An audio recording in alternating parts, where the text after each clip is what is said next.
جس دنیا کے لیے اخلاق کو پامال کیا جائے، جس دنیا کے لیے جنت کو فراموش کر دیا جائے، اس کے لیے یہ دنیا ایک مردار کی مانند ہے اور اس کا طلبگار کتا ہے۔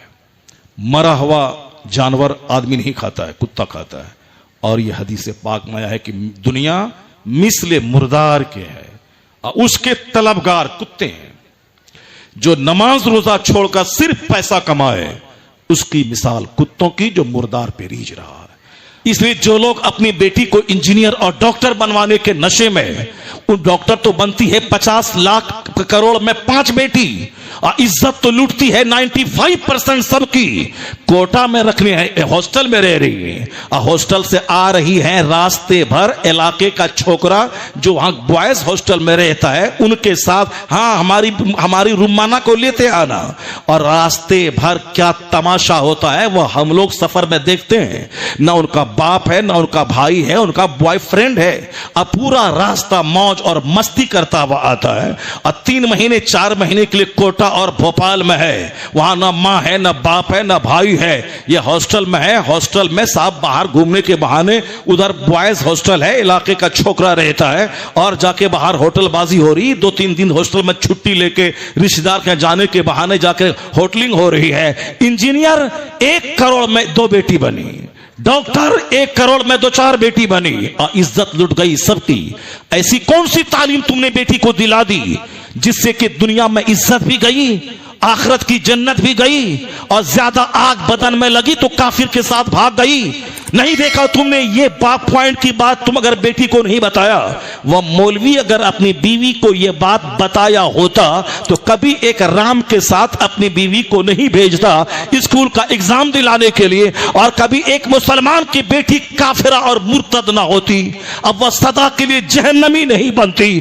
یہاں اسلام نے جب کہا ہے دیور سے پردہ فرض ہے، دیور جو ہمارا اپنا خاص چھوٹا بھائی ہے، وہ ہماری بیوی کا اس سے پردہ فرض ہے، جس سے بھی نکاح ہو سکتا ہے، پردہ فرض ہے، چچیرے بھائی سے پردہ فرض ہے، ممیرے بھائی سے پردہ فرض ہے، تو ایک غیر آدمی سے اس کے ساتھ میں ایگزام دلانے کے لیے بھیج دینے کا کیا مطلب ہوا؟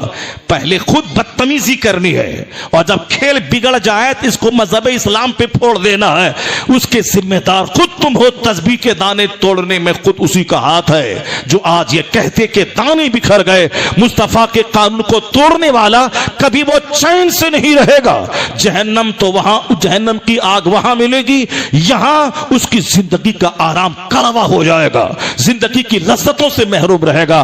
جب مصطفیٰ کا قانون ہے کہ دیور سے پردہ فرض ہے، چچیرے ممیرے پھپھیرے بھائی سے پردہ فرض ہے، یہ اسلام کا قانون ہے کہ ممانی اور بھانجے میں وہاں وہ رشتہ ہے کہ شادی ہو سکتی ہے، اس سے بھانجے سے پردہ فرض ہے۔ جو اس بھانجے کے بارے میں کہتا ہوں یہ تو میری بیٹی کا بیٹا ہے، یہ میرا بھانجا ہے، اور ہماری بیوی کہتی ہاں یہ ہمارے شوہر کی بہن کا بیٹا ہے، یہ ہمارا بیٹا ہو گیا، تو ہمارا بیٹا ہو گیا تو اب پردہ فرض نہیں ہے، تو اب ان کے ساتھ میں مارکیٹ جانا آنا، پھر یہ ماموں کا اپنی بیوی کو بھانجے کے ساتھ میں انتہائی نازیبا حالت میں دیکھنا، یہ بالکل فیکٹ ہے۔ جس سماج میں 12 سال تک تقریر میں نے کی ہے بمبئی میں، وہاں اس طرح تماشا ہوا۔ اب وہاں کیا کرے گا؟ بھانجا کو قتل کرتا ہے تو بہن کی زندگی اجڑتی ہے، اگر اپنی بیوی کو قتل کرتا ہے تو 2-4 بچوں کی زندگی اجڑتی ہے، یا خود اپنے ہی زہر کھا کے مر لیتا ہے تو ساری کہانی سماج کی ختم ہو جاتی ہے۔ تو اب یہ گھونٹ پی کے رہ گیا، دیکھنے کے باوجود کہ میری بیوی کے ساتھ میرے بھانجے نے یہ کیا، مگر اب وہ کر ہی کیا سکتا ہے؟ اب وہ دیکھ کے سرنڈر کر کے وہ رہے گا۔ اسی طرح بے شمار لوگ ہیں دنیا میں جو قانون مصطفیٰ کو توڑا، اس کے بعد انہوں نے دیکھا کہ نازیبا مناظر ہیں، مگر وہ گھونٹ پی کے رہ گیا بے عزتی کے ڈر سے، گھر اجڑنے کے ڈر سے۔ اب وہ چاہے 1000 اندر میں ہر پل مرتا رہے، جیتا رہے، اس حالات کو دیکھ کر مگر اس کا ذمہ دار تو ہے وہی جس نے قانون مصطفیٰ کو توڑا ہے۔ چاچی کا بھتیجے سے نکاح ہو سکتا ہے، جیسے چچا مر گیا اس چچی سے بھتیجے کا عقد ہو سکتا ہے، اور جب عقد ہو سکتا ہے تو پردہ فرض ہے۔ ماموں مر جائے تو ممانی سے بھانجے کا نکاح ہو سکتا ہے، اور جس سے نکاح ہو سکتا ہے پردہ فرض ہے۔ جب یہاں اتنا نازک رشتے سے پردہ فرض ہے، بہنوئی سے پردہ فرض ہے، دیور سے پردہ فرض ہے، کزن سے پردہ فرض ہے، اپنے بھتیجے اور بھانجے تجھے سے پردہ فرض ہے تو پڑوس کا رام اس کے ساتھ میں ایگزام دلانے بھیج دیا. اس سے بہتر تھا کہ تم اپنی بیوی کو ایگزام نہ دلاتے. کون سا ایگزام؟ کون سا I A B A M A doctor engineer? وہ ڈاکٹر جو تیرے ایمان کو لوٹ لے اس سے بہتر ہے کہ تیری بیٹی جاہل رہتی, وہ کچن میں کھانا بناتی, اللہ اللہ کرتی, ایمان بچا رہتا اور مر جاتی, مرنے کے بعد جنت چلی جاتی. یہ کون سی پڑھائی ہے انجینئرنگ کی جو تیرے ایمان کو لوٹے, آبرو کو لوٹے؟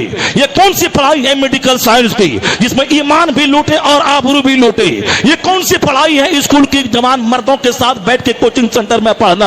اور شادی ہوگی 40 سال کی عمر میں, 40 جوان ہوئی 18 سال میں, یہ 15 سال اپنے بوائے فرینڈ کے ساتھ مستیاں کرتی رہی, 2-4 حمل ہاسپٹل میں جا کے گرتا رہا, اور باپ بولتا ہے میری بیٹی 18 سال کی گڑیا ہے, عمر ہے 40 اور 38 سال. اب وہ گئی ہے جس کے ساتھ کھنکھڑ بن کے, وہ لڑکا بھی کھنکھڑ ہے اور یہ لڑکی بھی کھنکھڑ, یہ دونوں کھنکھڑ جب دونوں آپس میں ملے گا بچہ کیسا پیدا ہوگا؟ مہا کھنکھڑ.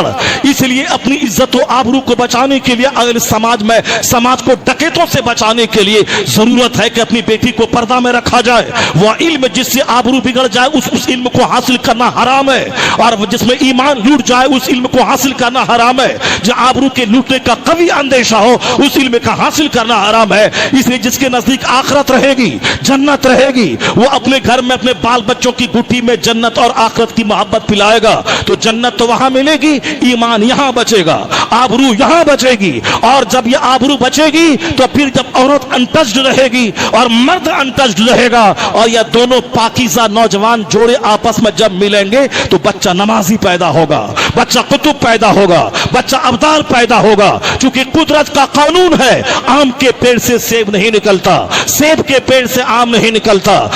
جیسی زمین ویسی فصل, جیسا درخت ویسا پھل. آج سماج گھونڈوں سے بھر رہا ہے, آج سماج ناجائز اولاد سے بھر رہا ہے, آج سماج پاپیوں سے بھر رہا ہے, آج سماج دوسروں کو کشٹ دینے والے چھوکروں سے بھر رہا ہے. اس لیے نظر ثانی کرنی پڑے گی کہ ہم اپنے گھر میں دلہن کیسی لاتے ہیں اور ہم کیسی زندگی بسر کرتے ہیں. چونکہ ہمارے بلڈ سے 80 قطرہ بلڈ سے منی کا ایک قطرہ بنتا ہے, اس منی کے قطرے سے بچوں کی تخلیق ہوتی ہے, اور ہمارے بدن میں کیسی غذا جاتی ہے, اور میرا ہاتھ پاؤں سارا جسم کس طرح کی ایکٹیویٹیز میں رہتا ہے. اور یہاں ایسا نہیں ہوتا کہ ہم جائیں پورب کی طرف اور کعبہ پہنچ جائیں, کعبہ کے جو راستہ اس سے ہٹ کے جیئیں اور کعبہ پہنچ جائیں, ایسا نہیں ہوتا ہے. لگائیں آم کا پیڑ سیب نکل جائے, اس دنیا میں ایسا نہیں ہوتا ہے. لڑکی ہو مہا پاپی اور لڑکا ہو مہا پاپی اور بیٹا قطب پیدا ہو جائے, ایسا نہیں ہوتا. قدرت کا قانون ہے اس دنیا میں, جب ماں ہو آمنہ جیسی اور باپ ہو عبداللہ جیسا تو بیٹا ہوتا ہے محمد الرسول اللہ جیسا.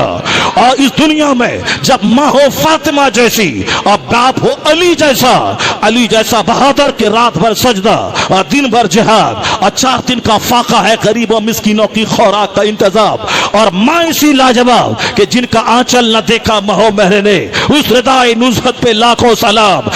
رات دن بھر شوہر کی خدمت کرنے والی, بال بچوں کے کپڑے دھونے والی, اپنے گھر کا چکی پیسنے والی, اور رات میں نفل کے لیے کھڑی ہو تو ایک سجدے میں ساری رات ختم کر دینے والی.